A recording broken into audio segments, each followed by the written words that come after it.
Perkenalkan, nama saya Krisna Jete Pasaribu dari SMP Swasta Kartini Parsoburan. Shalom bagi kita semua.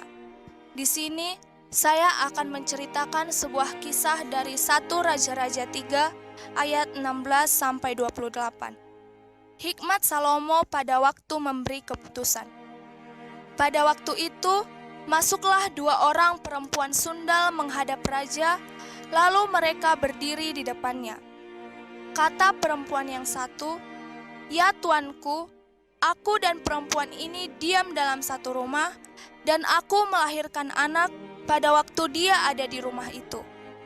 Kemudian, pada hari ketiga sesudah aku, perempuan ini pun melahirkan anak. Kami sendirian, tidak ada orang luar yang bersama kami dalam rumah.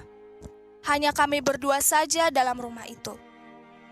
Pada waktu malam anak perempuan ini mati, karena dia menidurinya. Pada waktu tengah malam, ia bangun, lalu mengambil anakku dari sampingku. Sementara hambamu ini tertidur. Dibaringkannya anakku itu di pangkuannya, sedang anaknya yang mati itu dibaringkannya di pangkuanku. Ketika aku bangun pada waktu pagi, tampaklah anak itu sudah mati. Tetapi ketika ku amat-amati, dia pada waktu pagi itu, tampaklah bukan dia anak yang kulahirkan.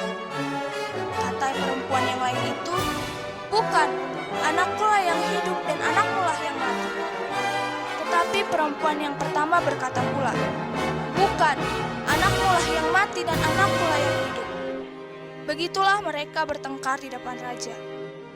Lalu berkatalah raja. Yang seorang berkata, "Anakkulah yang hidup dan anakmulah yang mati." Yang lain berkata, "Bukan, anakmulah yang mati dan anakkulah yang hidup."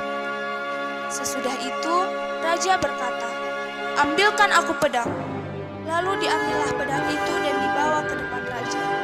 Kata raja, "Penggallah anak yang hidup ini menjadi 2 dan berikanlah setengah kepada yang satu dan yang setengah lagi kepada yang lain." Maka kata perempuan yang empunya anak yang hidup itu kepada raja, sebab timbullah belas kasihannya terhadap anak itu. Katanya, "Ya tuanku, berikanlah bayi yang hidup ini kepada perempuan itu, dan jangan sekali-kali membunuh dia." Tetapi yang lain itu berkata, "Supaya jangan untukku ataupun tidak untukmu, maka penggallah." Tetapi raja menjawab, katanya, "Berikanlah kepadanya bayi yang hidup itu, jangan sekali-kali membunuh dia, dia itulah ibunya."